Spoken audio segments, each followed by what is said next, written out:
Hello प्यारे साथियों। तो आज से हम शुरू करने वाले हैं ईएमआरएस का टीजीटी पीजीटी 2025 की वैकेंसी जो आई हुई है उसके लिए टीचिंग एप्टीट्यूड हम शुरू करेंगे।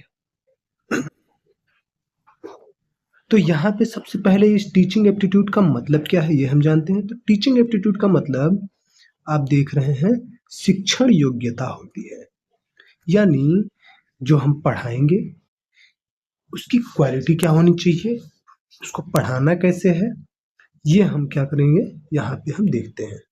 तो सबसे पहले इसकी मीनिंग क्या होगी, इसको कहते हैं हिंदी में अर्थ। तो भाई टीचिंग का मीनिंग क्या है जिससे पता चले कि आप योग्य हैं कि नहीं हैं। तो ये एक ऐसा प्रोसेस होता है टीचिंग, ठीक है, ये एक ऐसा प्रोसेस होता है जिसमें लर्नर को किसको लर्नर को नॉलेज दिया जाए, ठीक है, इसको स्किल दिया जाए, ठीक है, स्किल के साथ और क्या मिलना चाहिए, उसको ऐसी चीजें मिले उसका जिससे वो क्या करे, अपने एटीट्यूड को चेंज कर सके। एटीट्यूड का मतलब ये नहीं है जो हम सोचते हैं, इसको हिंदी में कहते हैं दृष्टिकोण।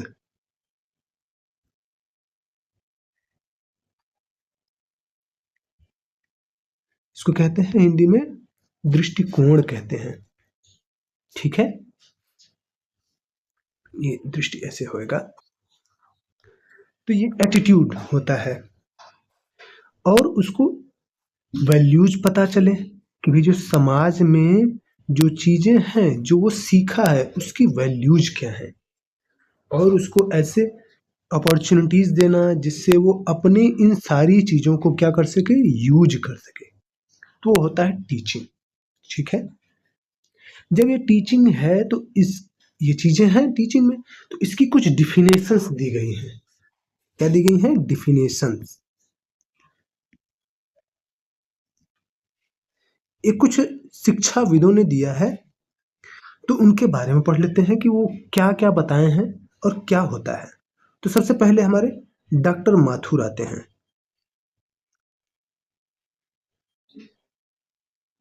अब डॉक्टर माथुर साहब क्या कहते हैं? डॉक्टर माथुर साहब ये कहते हैं कि टीचिंग एक ऐसा प्रोसेस है जिसमें टीचिंग यानी पढ़ाने वाला एक ऐसा प्रोसेस है जिसमें लर्नर को ऐसी अपॉर्चुनिटीज मिले, क्या मिले? अपॉर्चुनिटीज मिले,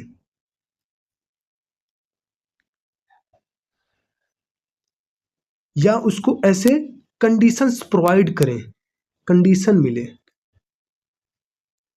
जिसकी वजह से जो उसका नॉलेज है, उस कंडीशन में जो नॉलेज है उसका यूज कर सके, क्या कर सके? यूज कर सके, उसका क्या कर सके? यूज कर सके अपने हिसाब से, यूज करे अपने हिसाब से।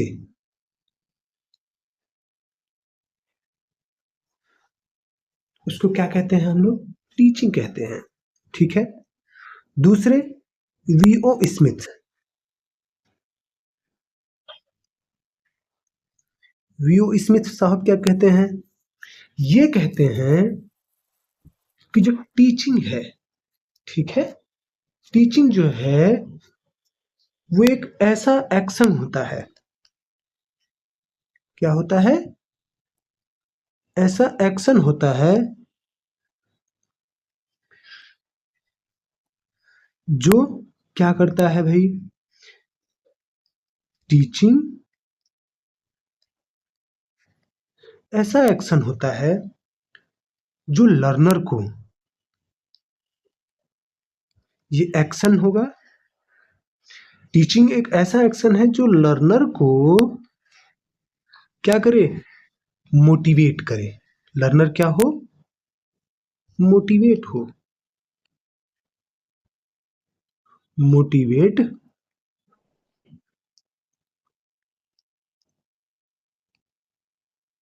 फॉर लर्निंग, उसको मोटिवेट करें लेकिन वो लर्निंग के लिए मोटिवेट हो। ये कौन कहते हैं?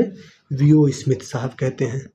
ठीक है, अब दूसरे क्लार्क एक आ जाते हैं। क्लार्क ने क्या कहा? क्लार्क साहब ने कहा, क्लार्क साहब ने क्या कहा? देखो यहाँ पे कंफ्यूज मत होना। जो वीओ स्मिथ कहते हैं वो टीचिंग का एक्शन ऐसा होना चाहिए कि जो लर्नर है वो मोटिवेट हो लर्निंग के लिए।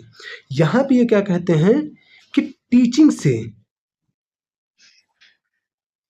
से क्या हो? लर्नर के बिहेवियर में, ठीक है, बिहेवियर में चेंज हो। ठीक है, लर्नर के बिहेवियर में क्या होना चाहिए? चेंज होना चाहिए। ठीक, ये कौन कहता है? क्लार्क कहते हैं। ठीक है, फिर हमारे एक शिक्षाविद और हैं, एच.सी. मॉरिसन। ठीक है, एच.सी. मॉरिसन। ये क्या कहते हैं? ये कहते हैं जो टीचर है, जो टीचिंग है, टीचर और लर्नर, टीचर और एक तरफ लर्नर, इनके बीच में एक ऐसा एनवायरनमेंट होता है, ठीक है, जिससे इंटरैक्ट होते हैं दोनों से। साथ ही एक इसमें हाई मैच्योर होता है, ठीक है, और एक इसमें लेस मैच्योर होता है।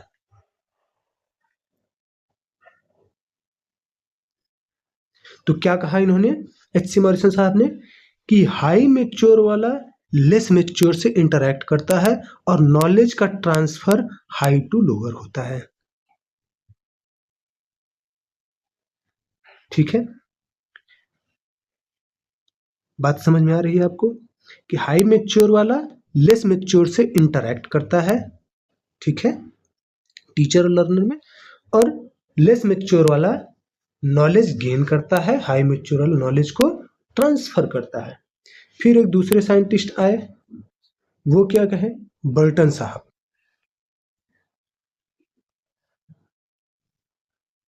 इन्होंने क्या कहा? इन्होंने कहा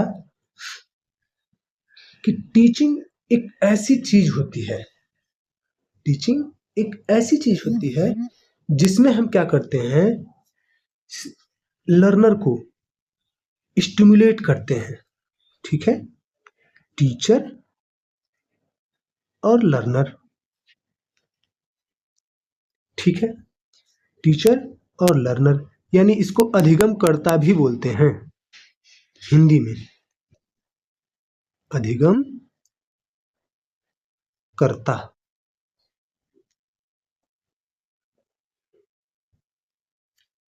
ठीक है, उसको हम गाइडेंस देते हैं, स्टिमुलेट करते हैं। ठीक है, टीचर क्या करता है? गाइडेंस करेगा,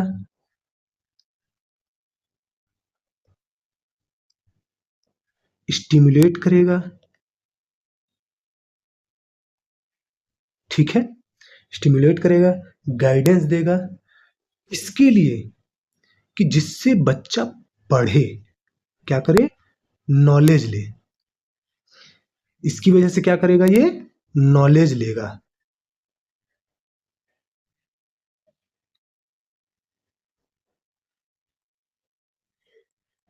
कौन? लर्नर। ठीक है, हमको गाइडेंस कौन दे रहा है? टीचर दे रहा है। ठीक है, और टीचर और लर्नर के बीच में ये संबंध होता है कि टीचर उसको क्या करता है, स्टिमुलेट करता है। स्टिमुलेट का मतलब उत्तेजक, यानी उसको मोटिवेट करेगा, उसको चीजें कुछ न कुछ देगा। जैसे उसको दे दिया, कहा कि भाई तुम अगर ये 2+2 कर लोगे, यानी 2+2 अगर तुम कर लिए, तुमको एक चॉकलेट दे देगा।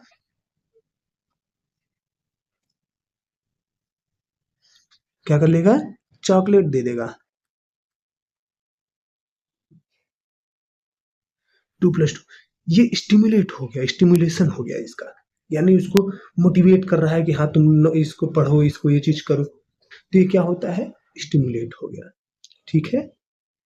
अब यहाँ से हम ये तो डिफिनेशन इसका जान लिए, तो भैया नेचर ऑफ टीचिंग क्या होनी चाहिए? ठीक है। अब हम देखेंगे नेचर ऑफ टीचिंग।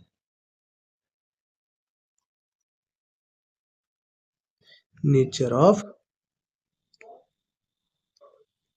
टीचिंग यानी शिक्षण की प्रकृति। टीचिंग यानी शिक्षण, शिक्षण की प्रकृति।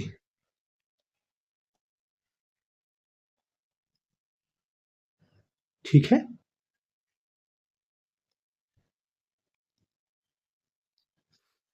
शिक्षण की प्रकृति हमारी कैसी होनी चाहिए, यानी जो हम पढ़ा रहे हैं उसमें क्या क्या चीजें हमको इन्वॉल्व करनी चाहिए, हमारी उस नेचर क्या होनी चाहिए। नेचर यानी उसमें होना क्या चाहिए। तो पहला चीज, फर्स्ट पॉइंट, टीचिंग कैसी होनी चाहिए? इंटरैक्टिव होनी चाहिए। अब ये इंटरैक्टिव का मतलब क्या हुआ? टीचिंग इंटरैक्टिव होनी चाहिए, तो बेटा आप लोग को पता होना चाहिए कि ये कैसी है, एक टू वे प्रोसेस है। ठीक है। ऐसा तो नहीं कि अब टीचर आप बने, यहाँ पे टीचर है, क्लास पूरा खाली है, यहाँ पे टीचर बस खड़ा हुआ है। ऐसा तो नहीं होता क्लास खाली हो जाए। यहाँ पे कोई बच्चा रहेगा तभी इस ब्लैक बोर्ड पे क्या करेगा, टीचर लिखेगा, पढ़ाएगा। ठीक है। और वहां पे हम क्या करते हैं, टीचिंग को इंटरैक्टिव बनाते हैं, बच्चे को अच्छे से समझ में आए, उसको समझ में आए कि भैया यहाँ क्या हो रहा है, इन्वॉल्व हो, टू ए प्रोसेस में लर्नर इन्वॉल्व हो।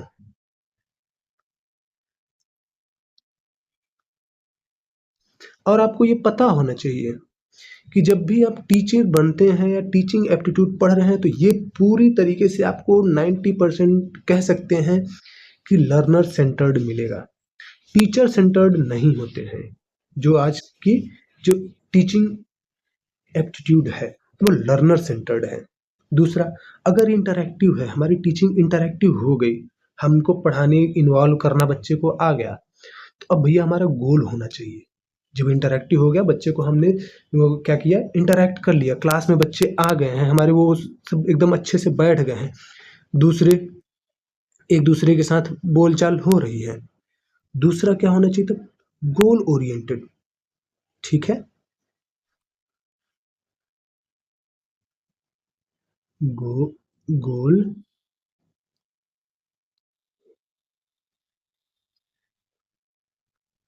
ओरिएंटेड।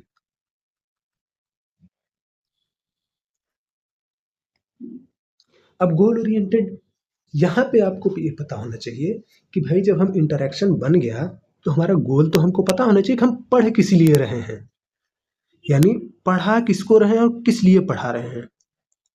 पढ़ा किसको रहे हैं, किस लिए पढ़ा रहे हैं।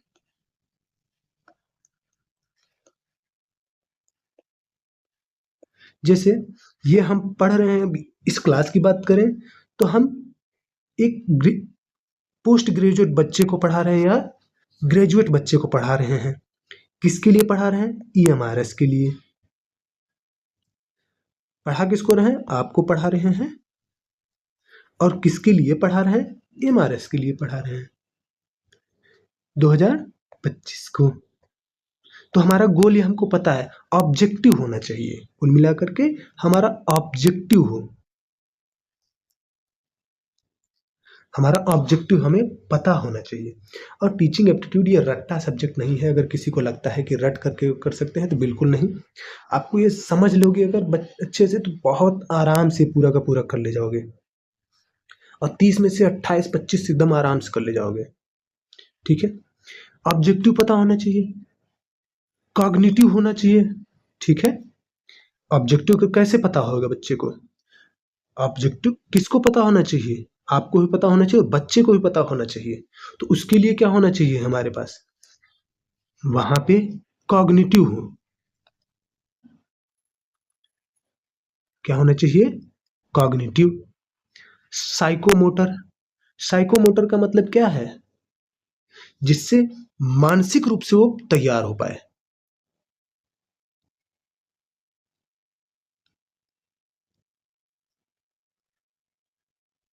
साइकोमोटर और अफेक्टिव होना चाहिए। ठीक है, अभी कॉग्निटिव की हिंदी देखो, हिंदी कुछ लोगों को समस्या हो सकती है, तो इसको बोलते हैं संज्ञानात्मक।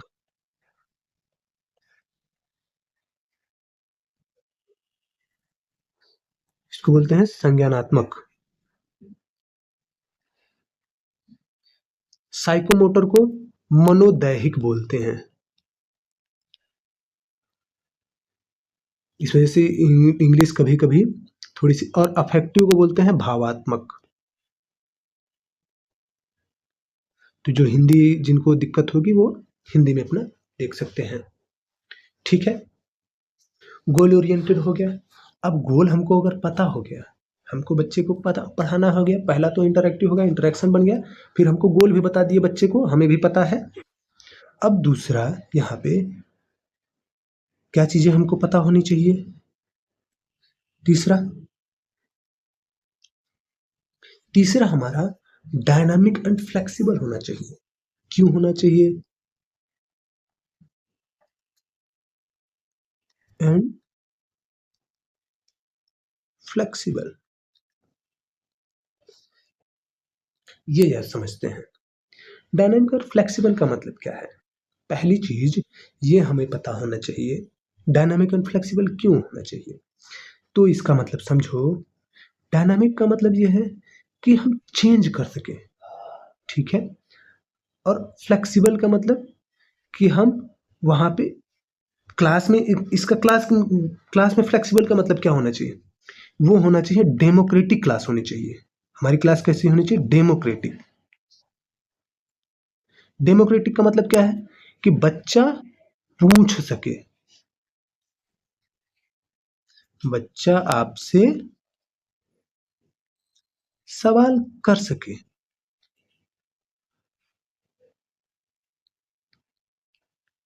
ये होता है डेमोक्रेटिक का मतलब क्लास के अंदर।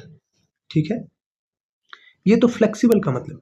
डायनामिक का मतलब, अब डायनामिक का मतलब ये है, तो समझिएगा, मान लीजिए 2+2 होता है 4। अब ये बच्चे को नहीं समझ में आया, क्या हुआ, ये बच्चे को नहीं समझ में आया। ठीक है, 2+2 कितना होता है? 4 होता है। अब ये डायरेक्ट ऐसे हमने बता दिया, ये नहीं समझ में आया ये पार्ट। तो अब भैया अगर बच्चे को नहीं समझ में आया तो हम एक तरीका और अपनाते हैं, यानी अपने तरीके को चेंज कर लेते हैं। ऐसे 1 2, ध्यान, 1 2। अब ऐसे करेंगे 1 2 3 4। ठीक है, कितना हो गया? 4। तो हम बच्चे के हिसाब से अपने पढ़ाने के तरीकों को चेंज कर लें। हेलो मोट, बच्चे बच्चे को पढ़ाने के तरीके थे, यानी बच्चे के जरूरत के हिसाब से अपने पढ़ाने के तरीके को हम क्या करें? चेंज कर लें।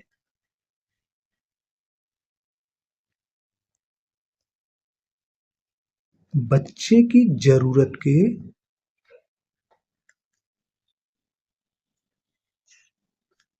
हिसाब से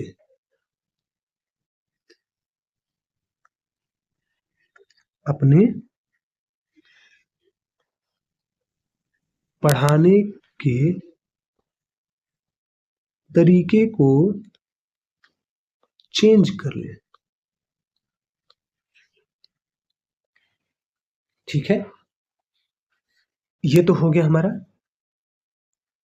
डायनामिक एंड फ्लेक्सिबल। अगर डायनामिक भी है, फ्लेक्सिबल भी हो गया, तब हमारा जो टीचिंग मेथड है वो मल्टी डायमेंशनल होना चाहिए। कैसा होना चाहिए? Multi dimensional. ठीक है,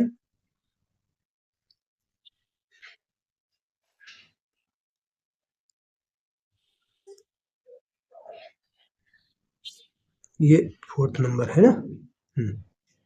मल्टी डायमेंशनल। अब मल्टी डायमेंशनल का मतलब क्या है?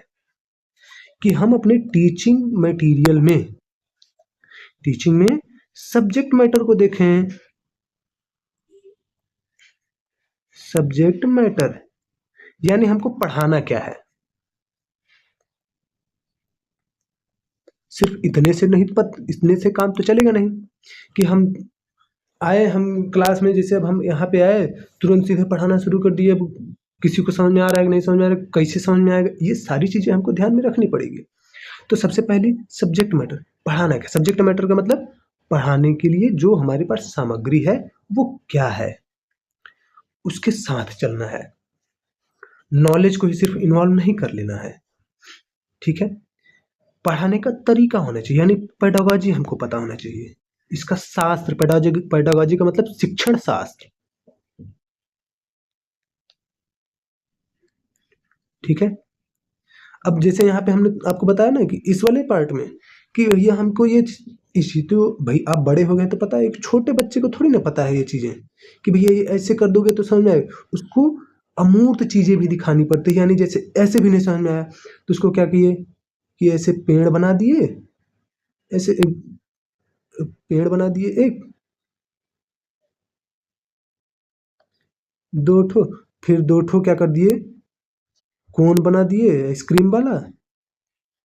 फिर बता दिए, कह दी कि बेटा अब चेक करो कितने हैं, तो 4 ठो हो गए। तो तरीके हम क्या करते हैं, शिक्षण शास्त्र हमको यही बताता है। पेडागॉजी का मतलब शिक्षण शास्त्र।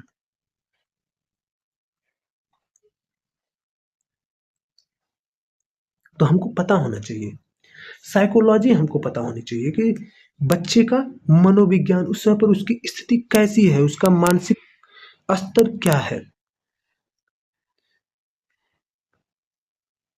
ठीक है, साइकोलॉजी पता होनी चाहिए। साथ ही अगर ये सारी चीजें पता है तो हम अपनी भाषा को भी अच्छा रखेंगे, कम्युनिकेशन हमारा अच्छा होना चाहिए। ठीक है, कम्युनिकेशन स्किल अच्छा होना चाहिए। ये सारी चीजें हैं, रखनी पड़ेंगी। तो ये मल्टी डायमेंशनल में आ गया। सिर्फ नॉलेज दे दिए उससे कोई मतलब नहीं रहेगा। नॉलेज, जैसे कभी कभार सुने होंगे आप कि एक टीचर है जिसको नॉलेज तो बहुत है लेकिन पढ़ा नहीं पाता, और वहीं एक टीचर है नॉलेज भले ही कम है लेकिन पढ़ाता बड़ा बढ़िया है, चीज समझाता बहुत बढ़िया है। तो ये चीजें मल्टी डायमेंशन, क्योंकि वो मल्टी डायमेंशनल यूज कर रहा है। और जो एक नॉलेज वाला टीचर है वो सिर्फ एक ही डायमेंशन को देख रहा है। मोनो डायमेंशनल नहीं होना है आपको क्लास में। अगर आप मल्टी डायमेंशनल भी हो गए तो आपको प्लान होना चाहिए। आप एक प्लान बना के जाएं। आपको सब्जेक्ट मैटर पता होना चाहिए, सारी चीजें पता होनी चाहिए। Plan activity.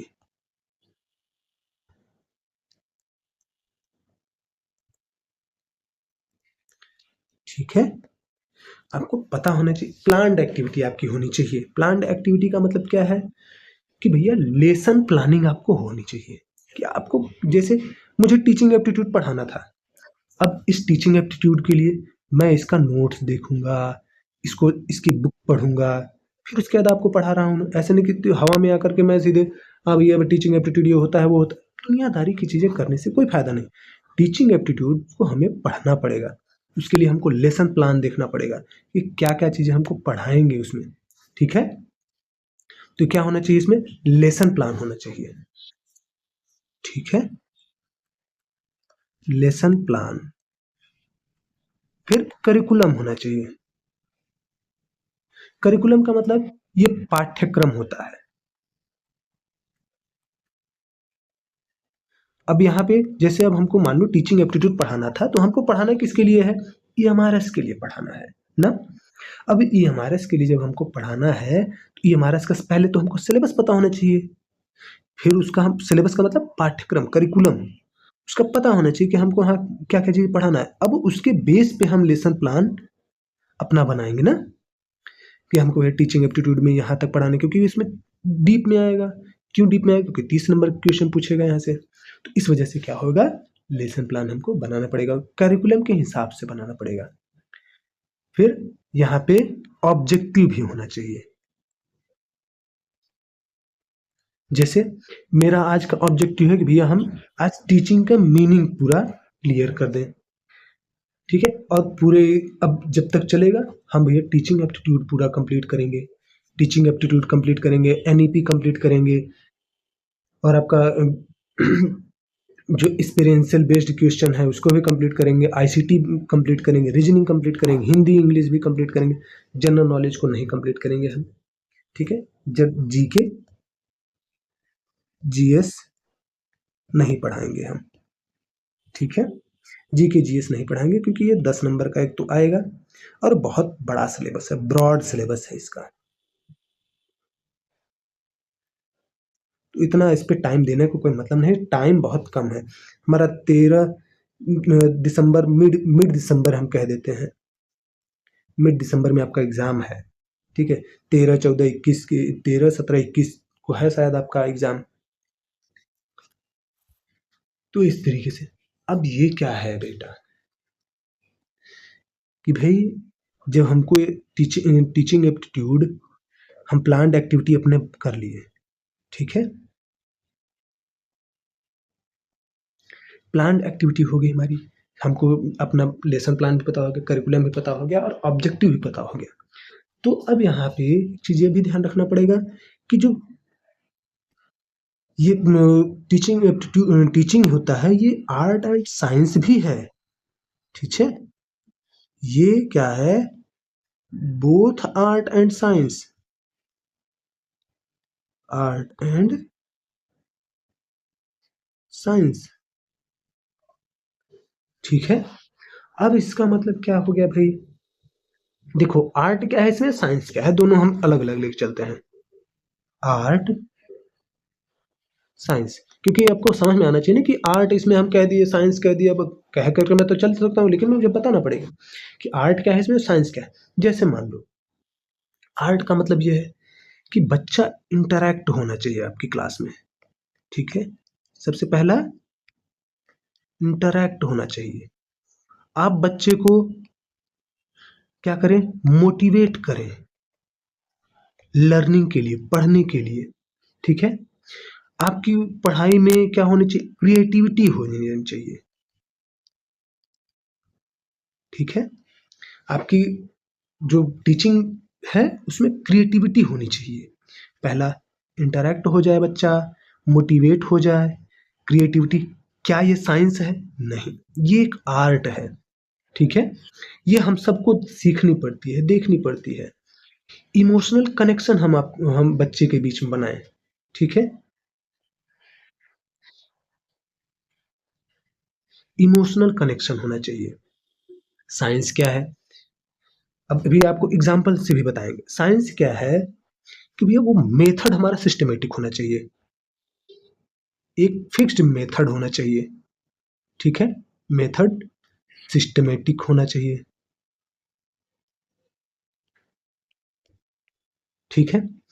प्रिंसिपल्स पे बेस्ड होना चाहिए,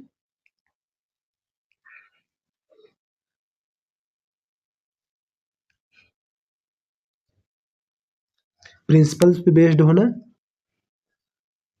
प्रिंसिपल पे बेस्ड होने का मतलब ये है कि हमारा वो सिद्धांत, प्रिंसिपल का मतलब सिद्धांत, ठीक है।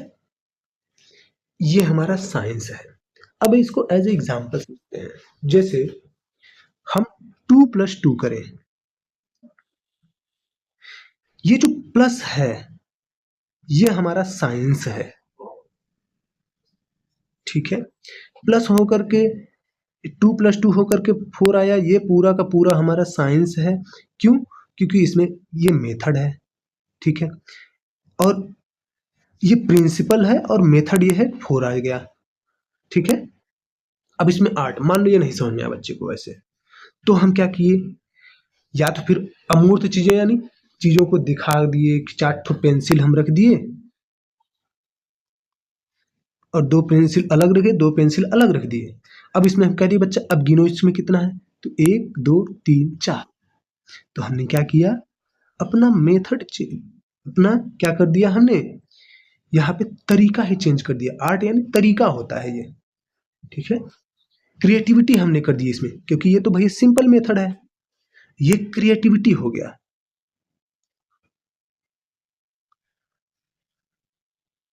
ठीक है। तो ये आर्ट हो गया, एक साइंस हो गया। ये साइंस ये है हमारा, आर्ट ये वाला है, ठीक है। बात समझ में आ गई आपको? अब इसके बाद जो टीचर होता है वो फैसिलिटेटर होता है, फैसिलिटेटिव होना चाहिए, ना कि अथॉरिटेटिव होना चाहिए। भैया आप पढ़ा दिए तो आप क्या वहाँ पे अथॉरिटी बनाएंगे? आप वहाँ पे तानाशाही थोड़ी ना दिखाएंगे। पहले होता था कि आप क्लास में गए टीचर हम लोगों के समय पे, कि भैया क्लास में जब जैसे ही पहुँचते, अगर मान लो टीचर कुछ पूछा और नहीं आया, अलंकार अलंकार को टीचर पूछा, मान लो अलंकार अलंकरोति इति, जिसको याद है तो ठीक है, नहीं है तो एकदम ले कुटाई शुरू हो जाती थी। 10 डंडे पड़ते थे जब, बहुत लोगों को पड़े हैं, बहुत पीटे हैं, मैं भी बहुत मार खाया हूँ। तो यहाँ पे क्या होना होता है, फैसिलिटेटिव होना चाहिए।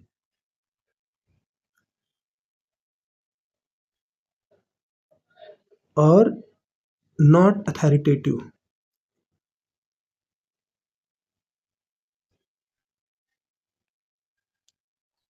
अथॉरिटेरियन।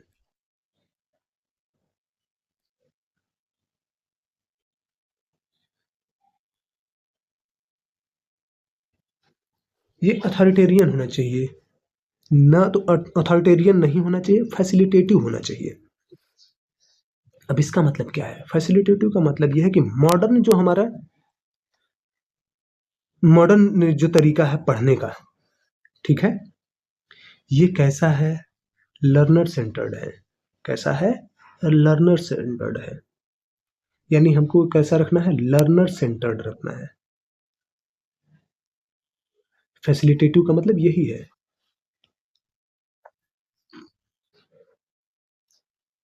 लर्नर सेंटर्ड होना चाहिए, मोर गाइडिंग होनी चाहिए, मोर गाइडेंस होना चाहिए। बच्चे को जितना हो सके जरूरत उतनी गाइडेंस हम दें,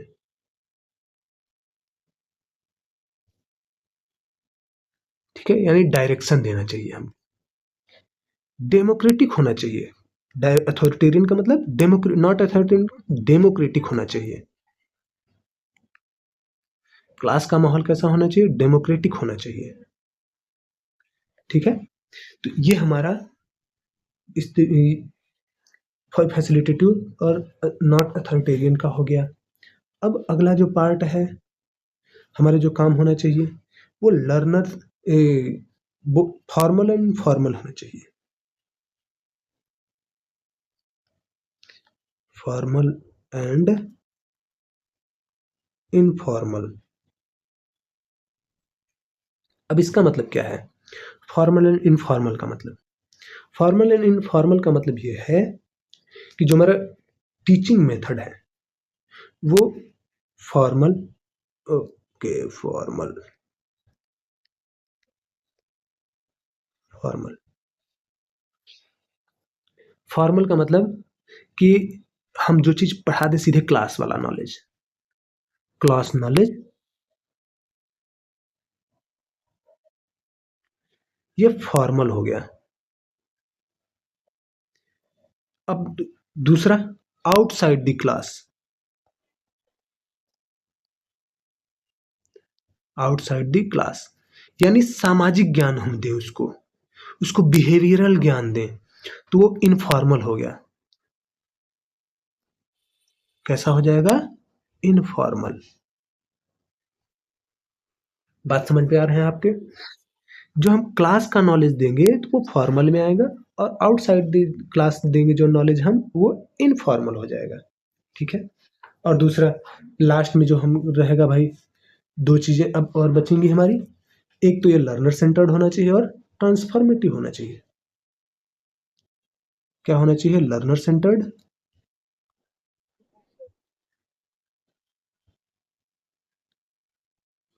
लर्नर सेंटर्ड का मतलब कि हमको पूरी तरीके से बच्चे पे ही ध्यान देना है।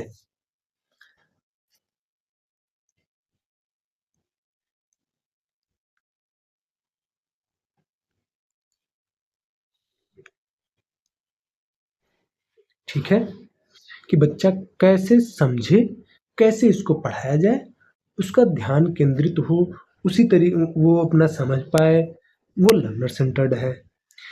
ऐसा नहीं कि आपको ही सिर्फ समझ में आया, कि आप पढ़ा रहे हैं, आपको ही समझ में आ रहा है, बच्चे को समझ में नहीं आ रहा है। वो लर्नर सेंटर्ड नहीं, वो टीचर सेंटर्ड हो जाता है।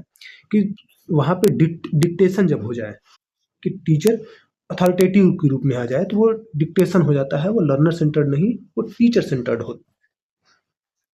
फिर ट्रांसफॉर्मेटिव, यानी हम जो नॉलेज दिए वो ट्रांसफर भी तो होना चाहिए।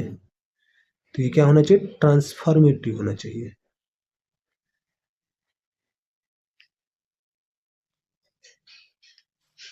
कि हम पता चला गए क्लास में, किताबी ज्ञान दे के चले आए, बच्चे को कुछ समझ में नहीं आया। ऐसा होता है ना कभी कभी क्लास में, कि जब हम जाते हैं, आपके भी साथ हुआ होगा, कि भैया क्लास में कोई टीचर आया, क्या पढ़ा के गया, कुछ भी नहीं समझ में आया। तो ऐसा नहीं होना चाहिए। आप जब जाएं क्लास में, तो आपका टीचिंग ऐसी हो कि बच्चे को पूरा का पूरा ट्रांसफर हो पाए। ठीक है?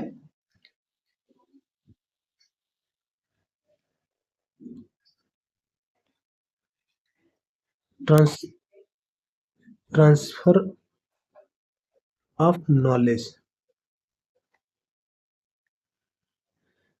और नॉलेज ट्रांसफर होगा, तो नॉलेज का ट्रांसफर हो जाना सिर्फ थोड़ी ना काफी होता है। इस नॉलेज से उसका बिहेवियरल चेंज आए, बिहेवियर चेंज हो उसका। क्या होना चाहिए? बिहेवियर चेंज होना चाहिए, उसका एटीट्यूड चेंज हो।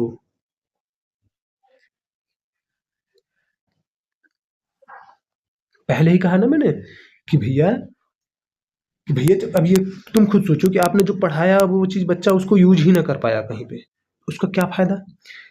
यूज कर पाने का मतलब क्या हुआ?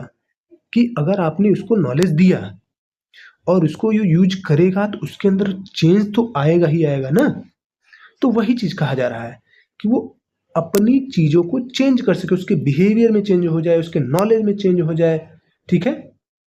उसकी स्किल में चेंज हो जाए, उसका स्किल बढ़े, कम्युनिकेशन स्किल हो, चाहे उसका मैथमेटिकल स्किल हो, जो चीज आप पढ़ा रहे हो उसमें स्किल उसकी चेंज होनी चाहिए। यानी अब एक लास्ट में, और यही आपको हमेशा ध्यान रखना है हर पॉइंट पे, आप क्वेश्चन में जब भी देखें, तो हमेशा आपको ध्यान देना होगा कि बच्चे का होलिस्टिक डेवलपमेंट होना चाहिए।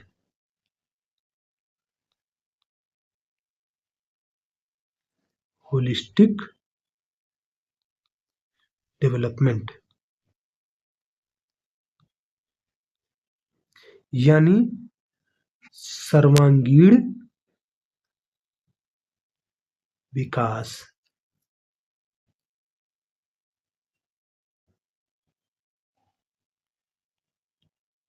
होलिस्टिक डेवलपमेंट का मतलब यही है, या फिर इसको हम कह सकते हैं 360 डेवलपमेंट, 360 डिग्री डेवलपमेंट।